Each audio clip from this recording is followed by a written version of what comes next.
Hello ma'am video ഒന്ന് cut ചെയ്തിട്ട് സംസാരിച്ചു നോക്കിയേ. ഇപ്പോഴോ? ഓക്കെ. ഇപ്പൊ ഓക്കെയാണ്. അപ്പൊ നമ്മൾ ഇന്ന് ചർച്ച ചെയ്യുന്നത് റോബിൻ ശർമ്മയുടെ ഞാൻ മരിച്ചാൽ ആര് കരയും, ഈ ഒരു പുസ്തകത്തിന് ആസ്പദമാക്കിയിട്ട് ഒരു ചെറിയൊരു ചർച്ച. ഓക്കെ, അപ്പൊ നമുക്ക് ഈ ഒരു പുസ്തകത്തെ കുറിച്ച് കേൾക്കുമ്പോൾ നമ്മൾ ഫസ്റ്റ് ടൈമിന് വിചാരിക്കൂലേ നമ്മുടെ മരണത്തെ കുറിച്ചാണോ ഇതിൽ പറയുന്നതെന്ന്. പക്ഷെ ഒരിക്കലും ഇവിടെ മരണത്തെ കുറിച്ചല്ല നമ്മളോട് പറയുന്നത്. നമ്മൾ എങ്ങനെ ജീവിക്കണം.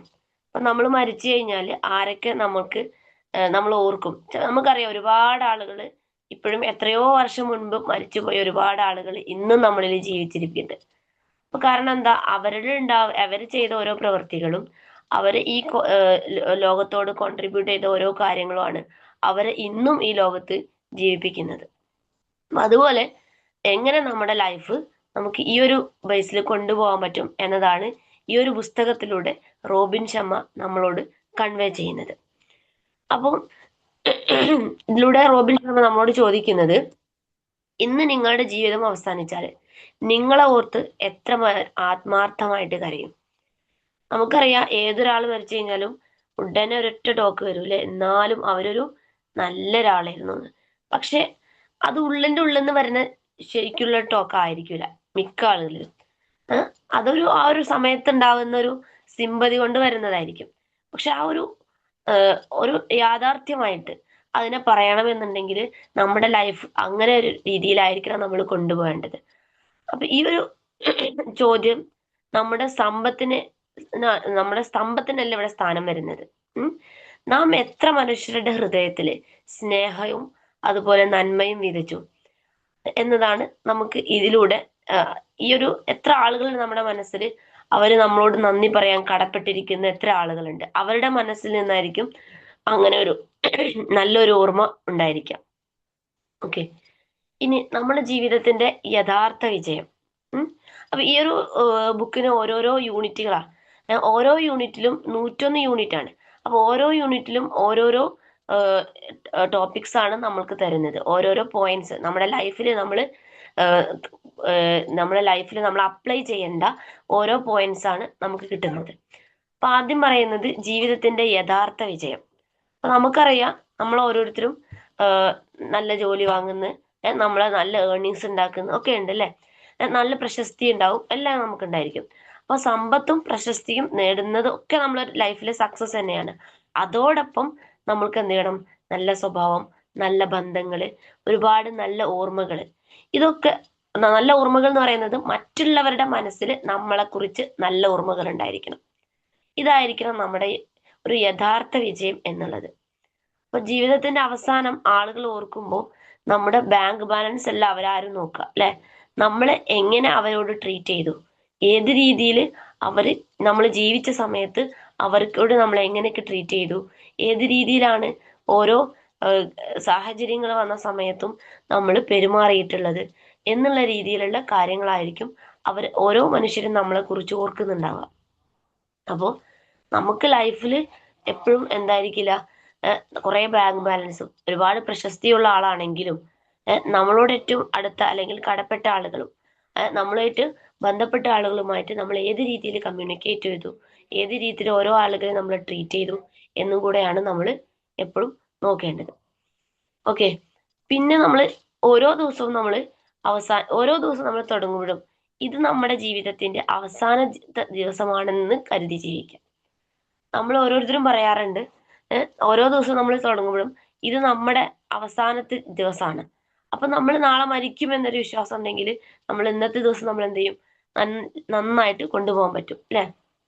അപ്പൊ ഈ പുസ്തകത്തിൽ ഏറ്റവും ശക്തമായൊരു സന്ദേശം ഇതാണ്, നമ്മള് നാളെ മരിച്ചു പോകും. അപ്പൊ നമ്മളിപ്പോഴെല്ലാം എന്നോ മരിക്കാനുള്ളതല്ലേ, അപ്പം നന്നാവാ അല്ലെ, ആ ഒരു രീതിയിലായിരിക്കും നമ്മൾ കാണുക. അപ്പൊ നാളെ നമ്മൾ മരിക്കുകയാണെങ്കിൽ ഇന്നത്തെ ദിവസം നമ്മൾ എന്ത് ചെയ്യണം, അത്രയും പെർഫെക്റ്റ് ആക്കണം എന്ന ആ ഒരു മൈൻഡിലുള്ള ആ ഒരു ബോധം എപ്പോഴും നമുക്കുണ്ടെങ്കിൽ നമ്മൾ ചെയ്യുന്ന ഓരോ പ്രവൃത്തിയും വളരെ പെർഫെക്റ്റ് ആവാൻ നമ്മൾ നോക്കും. അപ്പൊ നാളെ ചെയ്യാമെന്ന് മാറ്റി വെക്കുക. അതേപോലെ നമ്മളൊരു പരിപാടിയാണ്, എന്ത് കാര്യം ഉണ്ടെങ്കിലും നാളെ ആക്കാം. ഇനിയിപ്പോ നമ്മളൊരു നേരത്തെ എഴുന്നേൽക്കാൻ തുടങ്ങാം, അല്ലെങ്കിൽ വേറെ എന്ത് നല്ല കാര്യം തുടങ്ങാൻ വിചാരിക്കുകയാണെങ്കിലും അത് നാളെയാക്കാം, പിന്നെ നാളെയാക്കാം. അപ്പൊ അതല്ല, നാളെ എന്നുള്ളത് മാറ്റിയിട്ട് ഇന്ന് തന്നെ നമ്മൾ ഈ ഒരു നിമിഷം തന്നെ ഓരോ നന്മയ്ക്കും തുടക്കം കുറിക്കുക എന്നുള്ളതാണ്. നമ്മുടെ മാതാപിതാക്കളെ സ്നേഹിക്കുക, സുഹൃത്തുക്കൾക്കും അതുപോലെ നമ്മൾ വിലമതിക്കേണ്ട അല്ലെങ്കിൽ പരിഗണിക്കേണ്ട ഒരുപാട് ആളുകൾ നമ്മുടെ ലൈഫിൽ ഉണ്ടാവും. അവർക്കൊക്കെ നല്ല പിന്നെ പരിഗണന കൊടുക്കുക.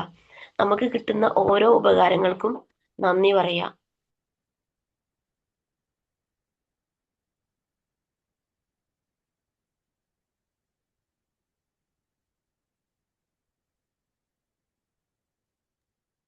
Hello, ma'am.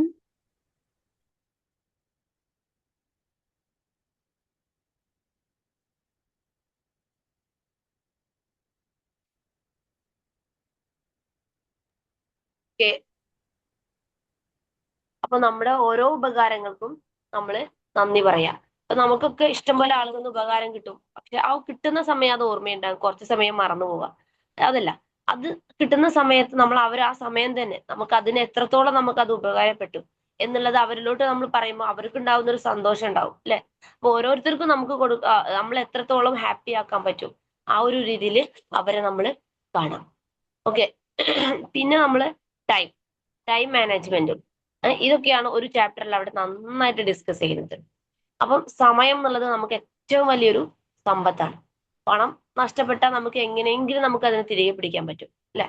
ഇപ്പൊ ഇന്ന് നഷ്ടപ്പെട്ടതിന് നാളെ നമുക്ക് കുറച്ചും കൂടി എഫേർട്ട് എടുത്തു കഴിഞ്ഞാൽ നമുക്ക് അതിനെ ഏതെങ്കിലും രീതിയിൽ നമുക്ക് അതിനെ റീക്യാച്ച് ചെയ്യാൻ പറ്റും. പക്ഷെ അതുപോലെ തന്നെ ആരോഗ്യം, പക്ഷെ നമ്മുടെ ടൈം അത് ഒരുപാട് നല്ല സമയം നമ്മളിൽ നിന്ന് നഷ്ടപ്പെട്ടു പോയിട്ടുണ്ടാവും. പക്ഷെ അതിനൊരിക്കലും നമ്മുടെ ലൈഫിൽ നമുക്ക് തിരിച്ചു കൊണ്ടുവരാൻ പറ്റില്ല. ഓരോ ദിവസവും നമ്മൾ വളരെ പ്ലാനിങ്ങോടെ വളരെ ലക്ഷ്യത്തോടെ ജീവിക്കാന്നുണ്ടെങ്കിൽ നമുക്ക് ടൈമിന് നല്ല രീതിയിൽ നമുക്ക് കൺസ്യൂം ചെയ്യാൻ പറ്റും. അപ്പൊ ഏത് കാര്യത്തിൽ നമുക്ക് സമയമില്ല എന്ന് പറയുന്ന ആ ഒരു ടോക്ക് ഉണ്ടല്ലോ, അത് നമുക്ക് അവിടെ കളയാൻ പറ്റും. ടൈം എന്നുള്ളത് വളരെ ഇമ്പോർട്ടന്റ് ആണ്. ടൈം വളരെ മാനേജ് ചെയ്തിട്ട് നമ്മൾ അതിനെ യൂസ് ചെയ്യുക. കാരണം നമുക്ക് പിന്നീട് തിരിച്ചു പിടിക്കാൻ പറ്റാത്ത ഒരു സമ്പത്താണ് ടൈം എന്ന് പറയുന്നത്. നല്ല ഹെൽത്തി ആയിട്ടുള്ള സമയത്ത് നമ്മൾ യൂസ് ചെയ്യുന്ന, ഹെൽത്തി ആയിട്ടുള്ള സമയത്ത് നമ്മൾ ഉപയോഗിക്കുന്ന ടൈം, എല്ലാ സമയത്തും നമുക്ക് എല്ലാ കാര്യങ്ങളും ഒരുപോലെ ചെയ്യാൻ പറ്റൂല, അല്ലെ? നമ്മുടെ ലൈഫിന്റെ ഓരോ ടൈമിൽ നമ്മൾ തീർക്കേണ്ട കാര്യങ്ങൾ ആ സമയത്ത് തന്നെ നമ്മൾ ചെയ്യേണ്ടി വരും. അപ്പൊ ടൈം, അല്ലെ? ടൈം വളരെ പെർഫെക്റ്റ് ആയിട്ട് വളരെ പ്ലാനിങ്ങോടെ യൂട്ടിലൈസ് ചെയ്യുക എന്നുള്ളതാണ് മറ്റൊരു കാര്യം. പിന്നെയാണ് നമ്മുടെ ഓരോ ഹാബിറ്റ്സും. നമ്മുടെ ഓരോ സ്മോൾ ഹാബിറ്റ്സ് ആയിരിക്കും നമ്മുടെ ലൈഫിലെ വലിയ വലിയ മാറ്റങ്ങൾ ഉണ്ടാക്കാം. അപ്പൊ വലിയ മാറ്റങ്ങൾ, അപ്പം നമുക്കറിയാം ഓരോ ആളുകളും ഒരുപാട് സക്സസിലെത്തിയ ആളുകളൊക്കെ ഇവരാരും ഒരു ദിവസം കൊണ്ടൊന്നും ഇങ്ങനെ ആയവരല്ല. വലിയ മാറ്റങ്ങൾ ഒറ്റ ദിവസം കൊണ്ടൊന്നും നമുക്ക് ഉണ്ടാക്കാൻ പറ്റുന്നതല്ല. ഓരോ ദിവസവും നമ്മൾ ഒരു 10 പേജ് നമ്മൾ ഒരു ദിവസം വായിക്കാന്നുണ്ടെങ്കിൽ ഒരു വർഷം കൊണ്ട് നമുക്കൊരു 3650 പേജസ് പോലും നമുക്ക് വായിക്കാൻ പറ്റും, അല്ലെ? ദാറ്റ് മീൻസ് പിന്നെ ഒന്നിലധികം ബുക്സ് തന്നെ നമുക്ക് അതിലൂടെ വായിച്ചെടുക്കാൻ പറ്റും. ഓക്കെ, അപ്പോ ഇവിടെ നമുക്ക് എന്താണ്, ഒരു ദിവസം നമ്മൾ 10 പേജ് വായിക്കുക അല്ലെങ്കിൽ ഒരു ഹാഫ് അവർ നമ്മൾ അതിനു വേണ്ടി മാറ്റി വെക്കുകയാണെന്നുണ്ടെങ്കിൽ റീഡിങ്ങിലൂടെ, നമുക്കറിയാം റീഡിംഗ് എന്ന് പറയുന്നത് വലിയൊരു ടീച്ചറാണ്, അല്ലെ? അപ്പൊ അതിലൂടെ നമുക്ക് ഉണ്ടാവുന്ന മാറ്റങ്ങൾ വലിയൊരു ചേഞ്ചസ് ആയിരിക്കും. അപ്പൊ ഇതുപോലെ ഓരോ സ്മോൾ ഹാബിറ്റ്സും, നമ്മുടെ ഓരോ ദിവസത്തിലും നമ്മൾ മാറ്റം വരുത്തുന്ന ഓരോ സ്മോൾ ഹാബിറ്റ്സും നമ്മുടെ ലൈഫിൽ വലിയ വലിയ മാറ്റങ്ങൾ നമ്മുടെ ലൈഫിലോട്ട് കൊണ്ടുവരാൻ പറ്റും. അപ്പൊ ഇങ്ങനെയുള്ള ഓരോ ചെറിയ ഹാബിറ്റ്സ് ആണ് വലിയൊരു വ്യക്തിത്വം നമ്മളിൽ സൃഷ്ടിക്കുന്നത്. ഇനിയാണ് നല്ല ബന്ധങ്ങൾ ഉണ്ടാക്കുക. നമ്മൾ പറയുന്ന ഓരോ വാക്കുകളായിരിക്കും ഓരോരുത്തരുടെ ഹൃദയത്തിലും പതിയുന്നത്. നമ്മുടെ ഒരു പുഞ്ചിരി, അല്ലെങ്കിൽ നമ്മൾ കൊടുക്കുന്ന ചെറിയൊരു അഭിനന്ദനം, ചെറിയൊരു സഹായം, ഇതൊക്കെ നമ്മുടെ ജീവിതത്തിൽ യഥാർത്ഥ നിക്ഷേപങ്ങളാണ്. നമ്മൾ എവിടെ പോയാലും നമ്മളെ ഐഡന്റിഫൈ ചെയ്യുന്നത് ഇതിലൂടെയൊക്കെ ആയിരിക്കും. നമ്മൾ ഏത് വഴിയെ പോകുന്നുണ്ടെങ്കിലും നമ്മൾക്കൊരു പ്രയാസങ്ങളില്ലാതെ നമുക്ക് മുന്നോട്ട് പോകാൻ പറ്റുക ഇങ്ങനെ നമ്മൾ കൊടുക്കുന്ന ചെറിയ ചെറിയ നിക്ഷേപങ്ങളായിരിക്കും.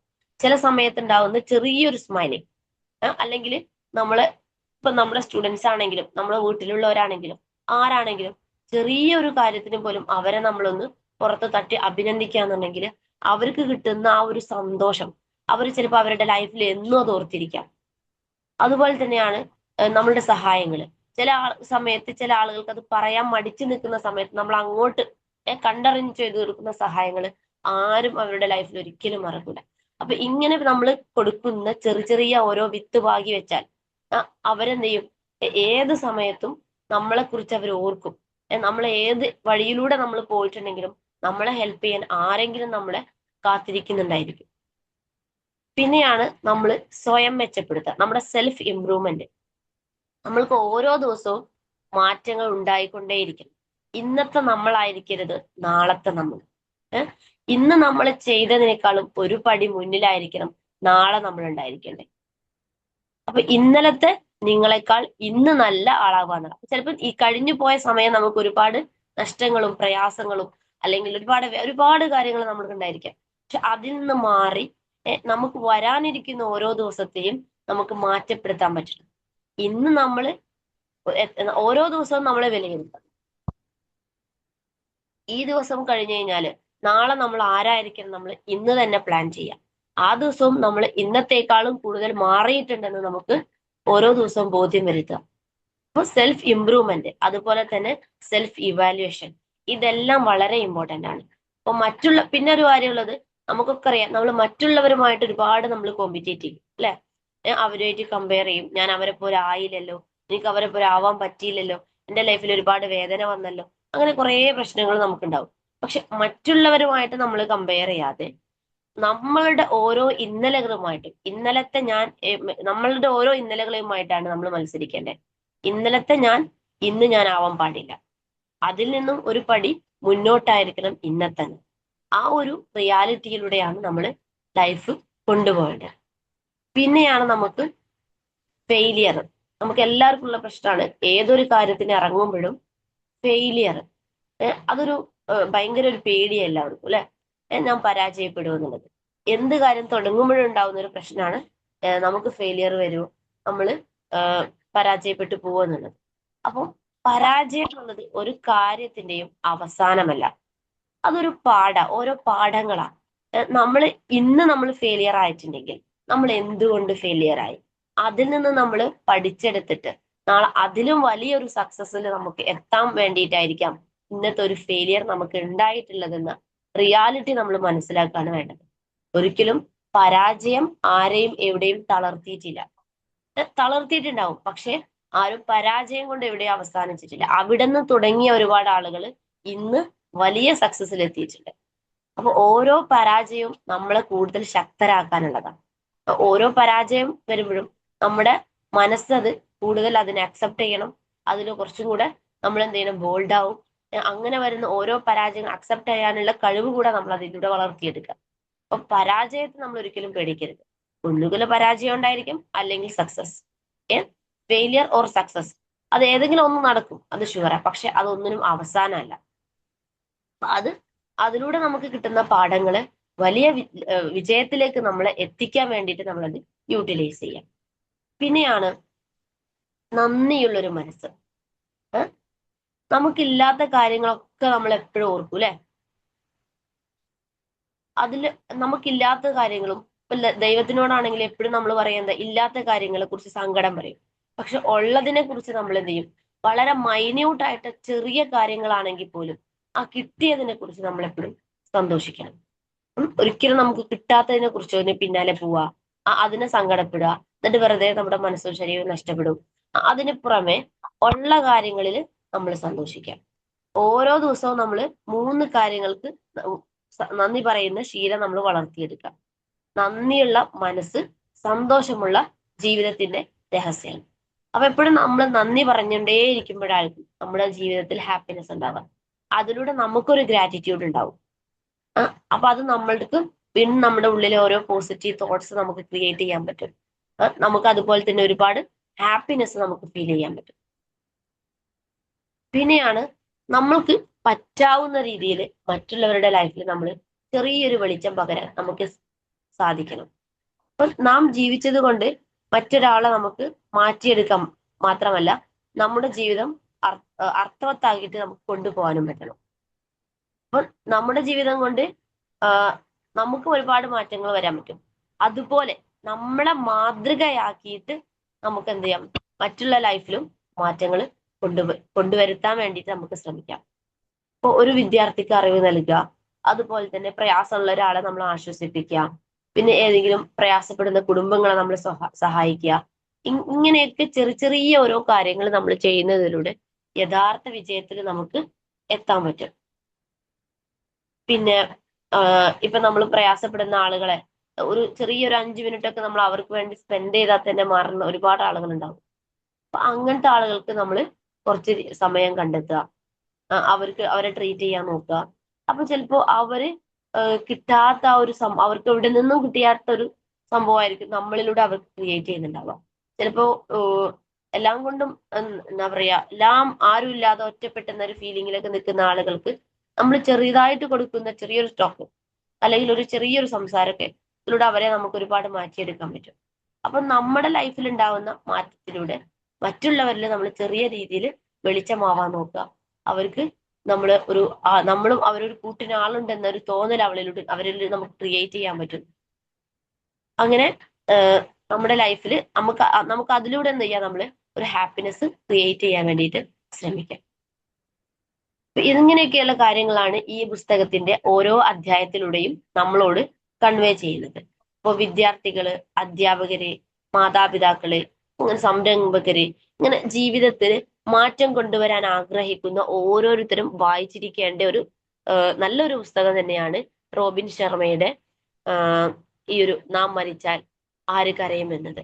അപ്പൊ നമുക്കറിയാം, നമ്മൾ മരിച്ചാൽ ആത്മാർത്ഥമായിട്ട് കരയുന്ന ഒരുപാട് ഓരോ ആളുകൾ മരിച്ച സമയത്ത് നമ്മൾ കണ്ടിട്ടുണ്ടാവും. വലിയ പ്രശസ്ത ആളുകളൊക്കെ മരിച്ച സമയത്ത്, കാരണം എന്തുകൊണ്ടാ, അവരുടെ ആ ഒരു ആത്മാർത്ഥത ആയിട്ട് അവർക്ക് ആ ഒരു നഷ്ടബോധം അവരുടെ മനസ്സിൽ ഉണ്ടാവുന്നത് എന്തുകൊണ്ടാ, അവരോട് അത്രയും ക്ലോസ് ആയിട്ടുണ്ട്. അവർക്ക് അത് മാത്രമല്ല, അവരുടെ ലൈഫിൽ അത്രയും എന്തൊക്കെയോ അവരിലൂടെ അവർക്ക് ഉണ്ടായിട്ടുണ്ടായിരിക്കാം. അപ്പൊ ഒരു റിയൽ ആയിട്ടുള്ള ഒരു സ്നേഹം അവിടെ എക്സ്പ്രസ് ചെയ്യാണ്. ഓക്കെ, അപ്പോൾ ഇതിലൂടെ നമുക്ക് ഒരുപാട്, ഈ ഒരു പുസ്തകം വായിക്കുന്നതിലൂടെ നമുക്ക് ഒരുപാട് അറിവുകൾ മാത്രമല്ല ലഭിക്കുന്നത്, നമ്മുടെ ലൈഫിൽ നമുക്ക് ഒരുപാട് ചെറിയ ശീലങ്ങൾ കൊണ്ടുവരാനുള്ള ഒരു പ്രചോദനവും കൂടെ നമുക്ക് ഇതിലൂടെ ലഭിക്കുന്നുണ്ട്.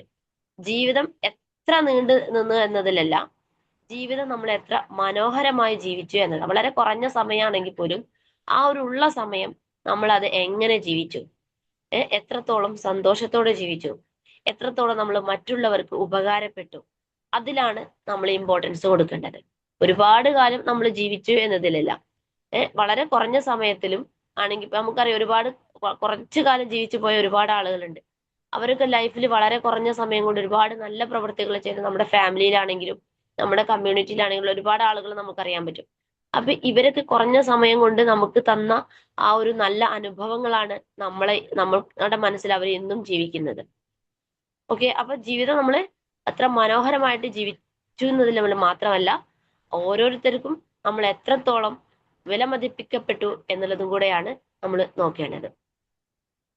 അപ്പൊ ഈ ഒരു പുസ്തകം വായിച്ചു കഴിഞ്ഞാൽ നമ്മൾക്ക് ഓരോരുത്തരും നമ്മളോട് തന്നെ ചോദിക്കുന്ന ഒരു ചോദ്യം ഉണ്ട് അവിടെ, അല്ലെ? ഇന്ന് ഞാൻ ഇല്ലാതായാൽ എന്റെ സാന്നിധ്യം ആരൊക്കെയാണ് നഷ്ടപ്പെടുക? ആരൊക്കെ മനസ്സിലായിരിക്കും നമ്മളൊരു നഷ്ടപ്പെട്ടു പോയി എന്നൊരു ഫീലിംഗ് ആരുടെ മനസ്സിൽ നമുക്ക് ക്രിയേറ്റ് ചെയ്യാൻ പറ്റും? ഇതാണ് ഈ ഒരു പുസ്തകം വായിച്ചു കഴിഞ്ഞാൽ നമ്മുടെ മനസ്സിൽ നമ്മൾക്ക് നമ്മളോട് തന്നെ ചോദിക്കാൻ വരുന്ന ഒരു ചോദ്യം. അപ്പൊ ഈ ഒരു ചോദ്യത്തിന്റെ നിലവാരം എത്രത്തോളം ഉണ്ട് എന്ന് നോക്കിയിട്ടാണ് ഇനി അങ്ങോട്ടുള്ള നമ്മുടെ ലൈഫ് നമ്മൾ കൊണ്ടുപോകാൻ നോക്കേണ്ടത്. അപ്പോ നമുക്ക് പറയാനുള്ളത്, നല്ല മനുഷ്യനായിട്ട് ജീവിക്കുക, ഓരോരുത്തർക്കും സ്നേഹം പങ്കിടുക, ഓരോരുത്തരുടെ സമയത്തിനും വില കൊടുക്കുക, നമ്മുടെ സമയത്തിനും നമ്മൾ വില കൊടുക്കുക. അതുപോലെ തന്നെ നമ്മുടെ സാന്നിധ്യം ലോകത്തിന് ഒരു അനുഗ്രഹമായിട്ട് ആയിരിക്കട്ടെ എന്ന് നമ്മൾ ഓരോരുത്തരും ഓരോ സമയവും നമ്മൾ ശ്രദ്ധിക്കാം. നമ്മൾക്ക് നമ്മുടെ സമയത്തിന് വിലയുള്ളത് പോലെ തന്നെ മറ്റുള്ളവരുടെ സമയത്തിന് നമ്മൾ വില കൊടുക്കണം. അവർക്ക് വേണം, അതുപോലെ തന്നെ അവർക്കും നമ്മൾ പരിഗണന കൊടുക്കുക. ഓരോരുത്തരും നമുക്ക് ചെയ്തു തരുന്ന കാര്യത്തിന് നന്ദി പറയാം. നമ്മൾ അങ്ങോട്ടും നല്ല കാര്യങ്ങൾ ചെയ്തു കൊടുക്കാൻ വേണ്ടിയിട്ട് നമ്മൾ മാക്സിമം ശ്രമിക്കാം. ഓക്കെ, അപ്പൊ ഓരോരുത്തർക്കും ഇതുപോലുള്ള ലൈഫൊക്കെ കൊണ്ടുപോകാൻ സാധിക്കട്ടെ എന്ന് ആശംസിക്കുന്നു.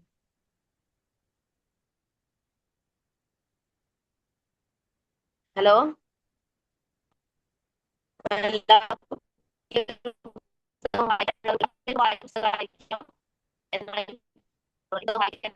ക്ലിയർ ആവുന്നില്ല മാം. വീഡിയോ ഓൺ ആക്കുമ്പോ ക്ലിയർ ആവുന്നില്ല. വീഡിയോ ഓണാക്കി ഓഫാക്കി സംസാരിക്കുമ്പോ എന്തോ ഒരു ഇതില്ലാത്ത പോലെ. ഓക്കെ, അപ്പൊ എന്തായാലും വായിക്കാത്തവരുണ്ടെങ്കിൽ എല്ലാവരും ഈ ഒരു പുസ്തകം മാക്സിമം വായിക്കാൻ വേണ്ടിയിട്ട് ശ്രമിക്കുക. കാരണം നമ്മളെ ലൈഫിൽ ഒരുപാട് നല്ല മാറ്റങ്ങൾ കൊണ്ടുവരാൻ വേണ്ടിയിട്ട് നമുക്ക് ഒരു പ്രചോദനം നൽകുന്ന ഒരു പുസ്തകം കൂടിയാണ് റോബിൻ ശർമ്മയുടെ ഞാൻ മരിച്ചാൽ ആര് കരയും എന്ന് പറയുന്ന ഈ ഒരു പുസ്തകം. ഓക്കെ, അപ്പോ നിങ്ങളുടെ അനുഭവത്തിലൊക്കെ ഉണ്ടായിരിക്കാം ഇങ്ങനെയുള്ള ഓരോ നല്ല നിമിഷങ്ങളും. നമ്മളിൽ നിന്ന് നഷ്ടപ്പെട്ടു പോയ ഒരുപാട് ആളുകളിലൂടെ നമുക്ക് ഇന്ന് ഓർത്തെടുക്കാവുന്ന ഒരുപാട് കാര്യങ്ങൾ ഉണ്ടായിരിക്കും അല്ലെ? അപ്പൊ നിങ്ങൾക്ക് അതൊക്കെ റിവൈൻഡ് ചെയ്യാൻ പറ്റിയെന്ന് ഞാൻ വിചാരിക്കുന്നു. അപ്പൊ എന്തായാലും ഈ ഒരു പുസ്തകം വായിക്കാത്തവരാണെങ്കിൽ വായിക്കാൻ ശ്രമിക്കുക. കാരണം അത്രയും നല്ലൊരു ചേഞ്ചസ് നമ്മൾക്ക് കൊണ്ടുവരാൻ പറ്റുന്ന ഒരു പുസ്തകം കൂടെയാണിത്.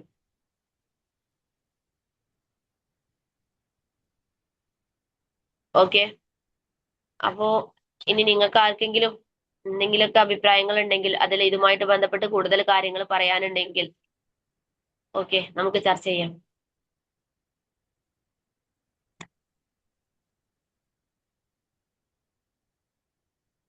Hello hello. Okay okay. Hello madam.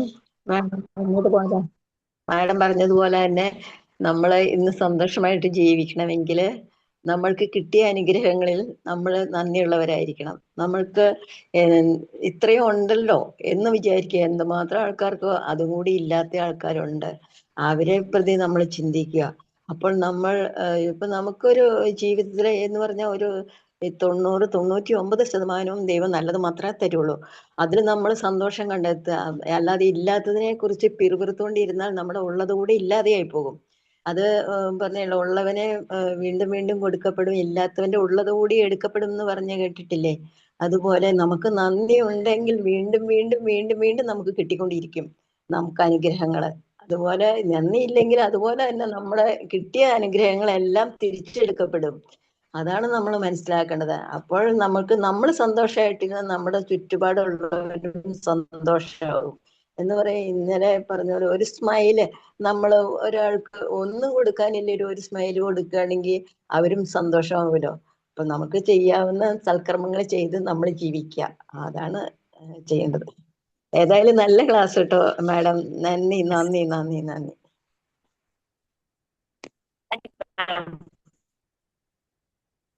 നല്ല റെയിൻ ആണ്, അതുകൊണ്ടായിരിക്കാം തോന്നുന്നു നെറ്റ്വർക്ക് ഇഷ്യൂ വന്നത്.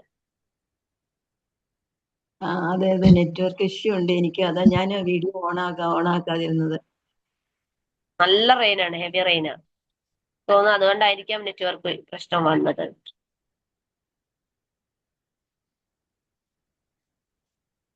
ഓക്കെ,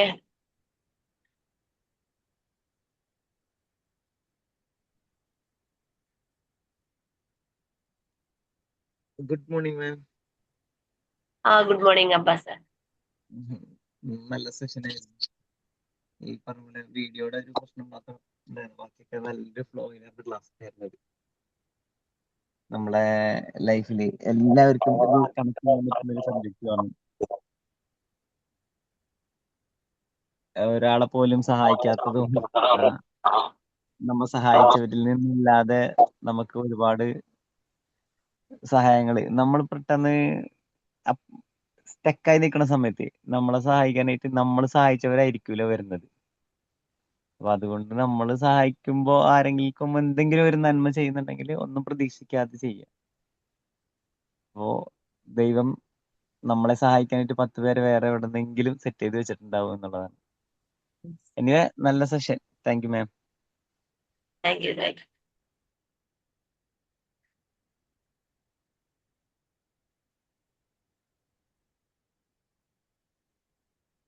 സാറ് പറഞ്ഞത് സത്യമാണ്. നമ്മളിപ്പോ നമ്മളെ സഹായിച്ചവരെ തന്നെ നമ്മൾ തിരിച്ച് സഹായിക്കുന്നില്ല. എവിടെയെങ്കിലും നമ്മൾ എവിടെ പോയാലും നമുക്ക് ഒറ്റപ്പെടാതിരിക്കാനുള്ള ഒരു കവചം അവിടെ നമുക്ക് തയ്യാറാക്കിയിട്ടുണ്ടാവും.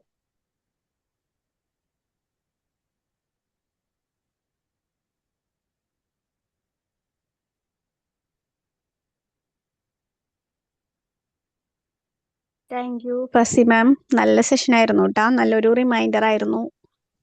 Thank you so much. Thank you. Good morning madam. കുറച്ച് ലേറ്റ് ആയി പോയി, സോറി. എല്ലാം കേൾക്കാൻ പറ്റില്ല. ലേറ്റ് കുറച്ച് എന്താ പറയണ്ട, ഉറങ്ങിപ്പോയി. കുറച്ച് പണി വർക്ക് കൂടുതലായി. അപ്പോ ഒരു കാര്യം പറയാനുള്ളത്, നമ്മളിപ്പം ഇപ്പം മരിച്ചെന്ന് പറഞ്ഞാൽ നമ്മളൊരു ഏകദേശം നമ്മളൊരു പ്രായമായി എന്താ പറയണ്ട, ആ ഒരു ശരാശരിയുള്ള ആ രീതിയിലുള്ള മരണമാണെങ്കിൽ നമ്മളിപ്പോ അമിതമായിട്ട് പലരും ഇങ്ങനെ സങ്കടപ്പെടുന്നു, കരയുന്നു, ഭക്ഷണം കഴിക്കാണ്ടിരിക്കുന്നു, അങ്ങനെയൊക്കെ എന്താ പറയണ്ട കണ്ടമാനം അങ്ങനെ ചെയ്തോണ്ട് എന്താ പറയണ്ട ഒരു കാര്യവുമില്ല. പിന്നെ നമ്മളെ ആരോഗ്യവും പിന്നെ നമ്മളെ ഇതൊക്കെ എന്താ നഷ്ടപ്പെട്ട് എന്താ പറയണ്ട ഒരുപാട് മറ്റുള്ളവർ നമുക്ക് നഷ്ടപ്പെട്ടുകൊണ്ടിരിക്കുകയാണ്. അപ്പൊ അങ്ങനെ എന്താ പറയണ്ട അമിതമായിട്ട് എന്താ പറയുക സങ്കടപ്പെടേണ്ട ഒരു ആവശ്യമുണ്ടോ? ഓൾറെഡി പെട്ടെന്നൊന്ന് സംഭവിക്കുമ്പോൾ ഒരു ആക്സിഡന്റ് പോലെയുള്ള ചെറിയ കുട്ടികളൊക്കെ നഷ്ടപ്പെടുമ്പോൾ നമുക്ക് എന്താ പറയണ്ട അത് ഒരു കൺട്രോൾ ചെയ്യാൻ പറ്റൂല. അങ്ങനെ അല്ലാണ്ട് ഒരു സാധാരണ മരണത്തിന് നമ്മൾ അമിതമായിട്ട് പലരും ഭയങ്കര ബഹളം, എന്താ പറയണ്ട ഒച്ചപ്പാട്, കരയല്, വല്ലാത്തൊരു അന്തരീക്ഷം, എല്ലാവർക്കും അത് ഒരു അസ്വസ്ഥത എന്ന്. അതിനുശേഷം കുറെ ഭക്ഷണം ഒന്നും കഴിക്കാണ്ട് ഒരുപാട് ദിവസം ഇങ്ങനെ കഴിച്ചു. അപ്പൊ അങ്ങനെ അതൊക്കെ മാറേണ്ട ഒരു ചിന്തിച്ചിട്ട് മാറ്റാൻ പറ്റേണ്ട ഒരു കാലഘട്ടം അല്ലെ, നമ്മുടെ മനസ്സിനെ പുതിയ പുരോഗമനപരമായിട്ട് മാറ്റേണ്ടതല്ലേ? അപ്പൊ അതിനെ പറ്റിയിട്ട് വേണം നിങ്ങൾ പറയാൻ.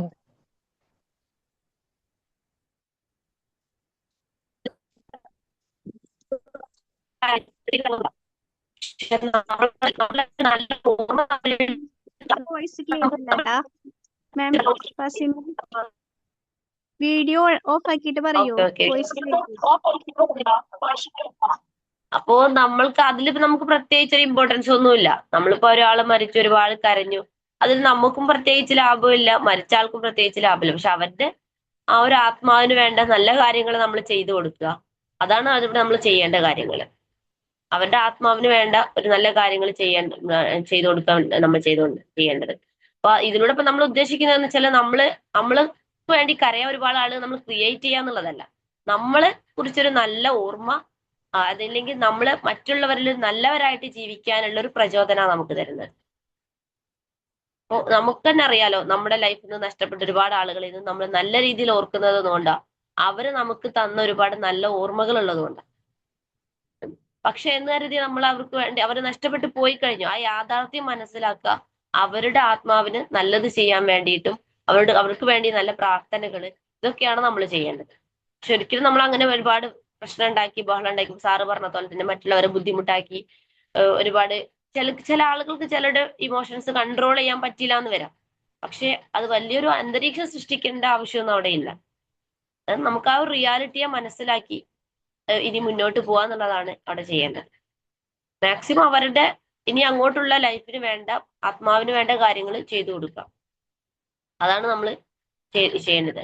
അപ്പൊ എല്ലാവരുടെ ലൈഫിലും ഒരു ദിവസം മരണം വരും, അതെന്തായാലും അത് നടക്കുമെന്നുള്ളത് ഉറപ്പാണല്ലോ. ആ ഒരു റിയാലിറ്റി മനസ്സിലാക്കിയിട്ട് നമ്മൾ പ്രവർത്തിക്കാം. നമ്മളൊരുപാട് ഇപ്പോ വലിയ ബഹളം വെച്ചു, അങ്ങനെ അതിലൊന്നും പ്രത്യേകിച്ച് കാര്യങ്ങളില്ല. എല്ലാവരോടും നമ്മൾ എപ്പോഴും പറഞ്ഞ് മനസ്സിലാക്കേണ്ട കാര്യങ്ങളും അതാണ്.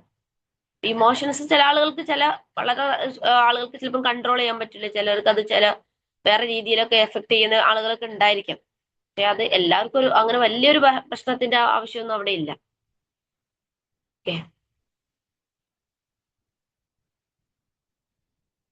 Okay madam.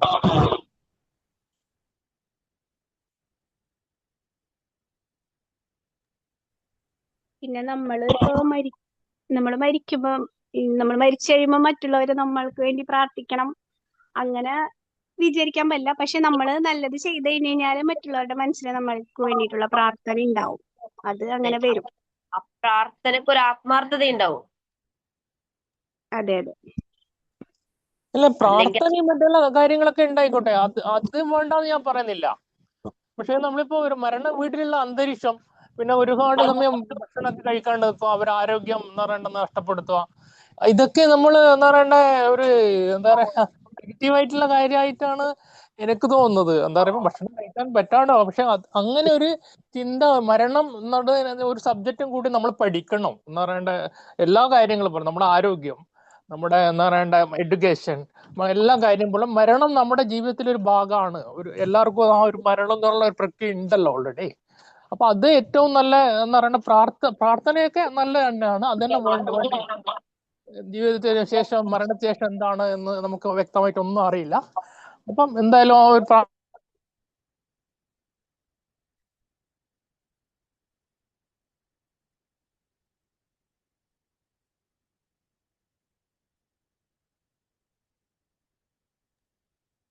കേൾക്കുന്നില്ലല്ലോ.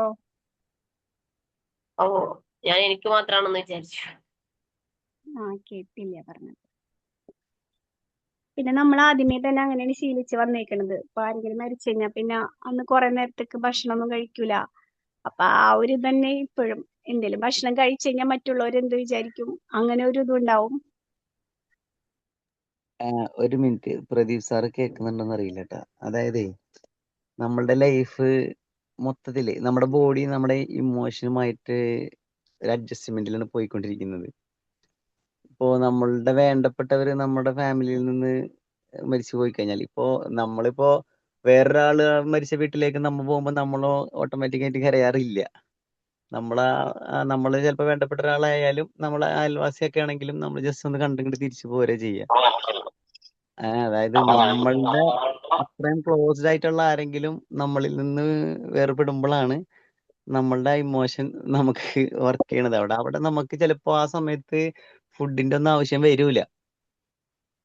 അങ്ങനെയുണ്ട്. നമ്മൾ ഇമോഷണലി തകർന്നിരിക്കുന്ന സമയത്ത് നമുക്ക് ഒരിക്കലും ഭക്ഷണത്തിന്റെ ആവശ്യം വരാറില്ല എന്നുള്ളതാണ്. അത് നമ്മൾക്ക് അത്രയും ക്ലോസ്ഡ് ആയിട്ടുള്ള ഒരാൾ നമ്മളിൽ നിന്ന് വേർപിരിയുമ്പോഴാണ് ആ ഒരു അത് നമ്മൾ അനുഭവിച്ചു തന്നെ അറിയണം ശരിക്കും. അപ്പൊ ഓട്ടോമാറ്റിക് ആയിട്ട് കരയും. ആ സമയത്ത് കരയണത് നല്ലതെന്നാണ് എൻ്റെ ഒരു ഒപ്പീനിയൻ. അത് കരഞ്ഞു തന്നെ തീരണത്. എന്നാലാണ് ആ ഇമോഷൻ അങ്ങോട്ട് സെറ്റായിട്ട് നമ്മൾ വീണ്ടും റിക്കവർ ചെയ്ത് വരുള്ളൂ. സാറ് പോയിന്നോ സാറ്? ആള് ഉദ്ദേശിച്ചത് എനിക്ക് തോന്നുന്നു ഇങ്ങനെ സാധാരണ ഇപ്പൊ എനിക്ക് തോന്നണതാണ് കേട്ടാ. ഇപ്പൊ കുറെ ഏജ്ഡ് ഒക്കെ ആയിട്ട് അങ്ങനെ മരിക്കുമ്പോ സാധാരണ പറഞ്ഞ അതിന് ഭയങ്കര ഇത് കാണിക്കണ്ടെന്നുള്ള അങ്ങനെ എന്തോന്ന് തോന്നുന്നുണ്ട് പറഞ്ഞത്. നെഞ്ഞത്തടിച്ചുള്ള കരച്ചിലൊക്കെ ഉണ്ടല്ലോ, അതായിരിക്കും സാർ ഉദ്ദേശിച്ചിട്ടുണ്ടാവുക.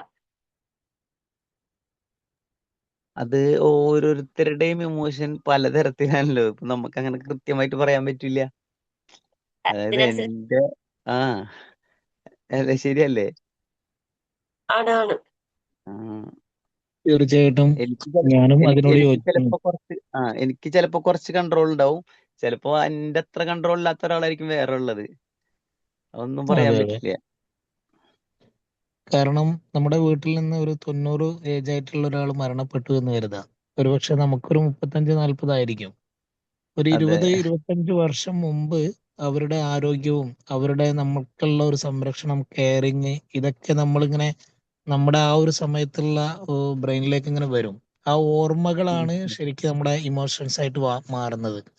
അപ്പൊ അത് നമുക്ക് കൺട്രോൾ ചെയ്യാൻ പറ്റുന്ന കാര്യമല്ല. നമ്മൾ പോലും ആരും അഭിനയിച്ചായിരിക്കില്ലല്ലോ ഒന്നും ചെയ്യുന്നുണ്ടാവും ആ ഒരു സമയത്ത്. അതാണ്. തൊട്ടടുത്തുള്ളവര് നമ്മുടെ അത്രയും സ്റ്റാൻഡേർഡിൽ നിന്നവർ വരെ പൊട്ടിക്കരഞ്ഞ് ഒരു പ്രത്യേക രീതിയിലാവുന്നത് നമ്മൾ കാണാറുണ്ട്. അവരൊരിക്കലും മറ്റുള്ളവർ കാണുന്നുണ്ടോ എന്ന് ആ സമയത്ത് ശ്രദ്ധിക്കാറില്ല. അതാണ്. നമ്മൾ കാണാറുണ്ടല്ലോ ചില സമയത്തൊക്കെ നമ്മുടെ പ്രിയപ്പെട്ടവർ മരണപ്പെടുന്ന സമയത്ത് ഒരുപക്ഷെ ആരെങ്കിലും അത് വീഡിയോ എടുത്തിട്ടുണ്ടെങ്കിൽ പിന്നീട് നമുക്ക് അയ്യോ ഞാൻ ഇങ്ങനെയൊക്കെ അന്ന് ചെയ്തിട്ടുണ്ടായിരുന്നു എന്ന് നമുക്ക് തോന്നാറുണ്ട്. നമ്മുടെ വീട്ടില് ശരിക്കൊരു നഷ്ടം സംഭവിക്കുമ്പോൾ ഉണ്ടാകുന്ന ഒരു ഫീലിംഗ് ആണത്. അതെ. അവിടെ ഏജ് ഒരു പ്രശ്നമല്ല ശരിക്കും. കാരണം നമ്മുടെ വീട്ടിൽ നിന്ന് ഒരാള് ഏജ് ആയിട്ട് പോകുന്നത് എന്ന് പറഞ്ഞിട്ട് നമുക്ക് അത് നിസ്സാരവൽക്കരിക്കാൻ കഴിയില്ല. കാരണം നമ്മളെ സംബന്ധിച്ചിടത്തോളം എത്ര തന്നെ പ്രായമുള്ള നമ്മുടെ ആളുകളാണെങ്കിലും നമുക്ക് അവർ പ്രിയപ്പെട്ടവരായിരുന്നു. അപ്പൊ അവരുടെ ഓർമ്മകൾ അന്ന് പെട്ടെന്ന് നഷ്ടപ്പെടുമ്പം അന്ന് എല്ലാ ഓർമ്മകളും കൂടി ഒന്നിച്ചു വരുന്ന ഒരു ദിവസമായിരിക്കും അവർ മരണപ്പെടുമ്പോൾ. നമ്മുടെ മനസ്സിന് പിടിച്ചു നിൽക്കാൻ പറ്റൂല. അപ്പൊ ആ ഒരു സംഭവത്തിലാണ് നമ്മൾ അങ്ങനെ ചെയ്തു പോകുന്നത്.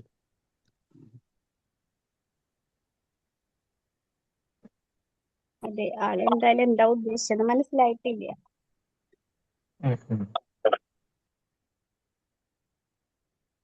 പിന്നെ നല്ല നമ്മുടെ ടോപ്പിക് ആയിരുന്നു, ടോപ്പിക്ക് സൂപ്പർ ആയിരുന്നു. ആ ആ വിഷയമായിരുന്നില്ല നമ്മുടെ ടോപ്പിക്ക്. അതെ.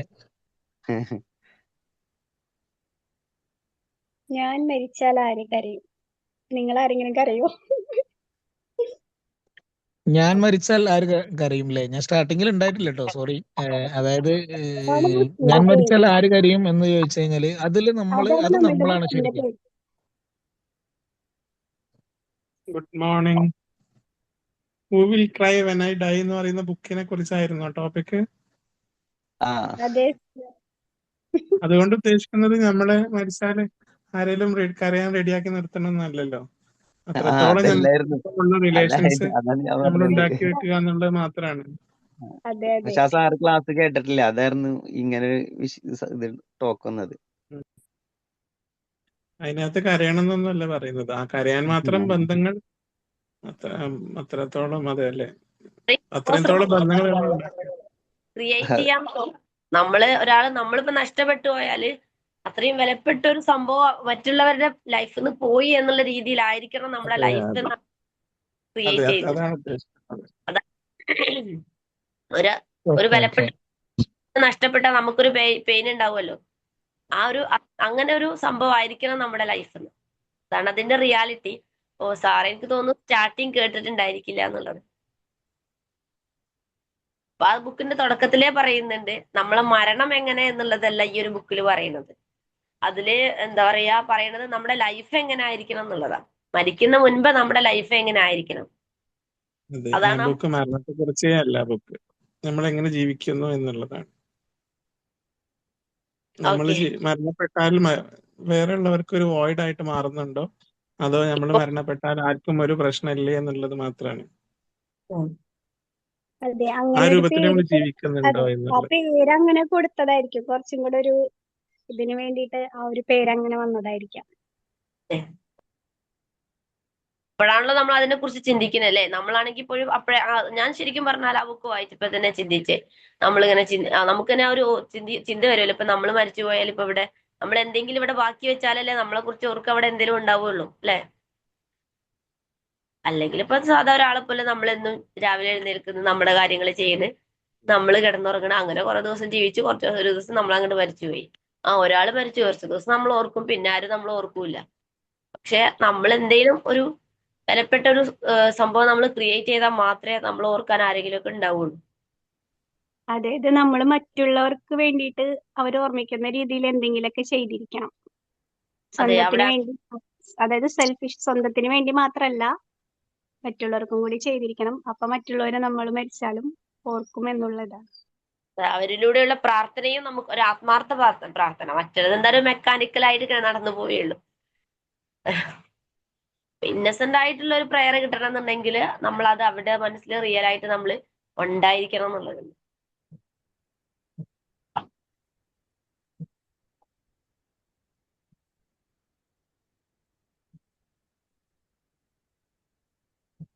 ഇന്ന് സൂസൻ മാം ജോയിൻ ചെയ്തില്ലല്ലോ. സൂസൻ മാം കുറച്ച് ദിവസമായിട്ട് വരാറില്ല. മാമിന് വേറെ എന്തൊക്കെയോ ഉണ്ട്. അപ്പൊ രാത്രിയിലൊക്കെ കിടക്കുമ്പോ ലേറ്റ് ആയിട്ടൊക്കെ കിടക്കണ്ടേ. അപ്പൊ മാം പറഞ്ഞിരുന്നു കുറച്ച് ദിവസമായിട്ട് വരാറില്ല.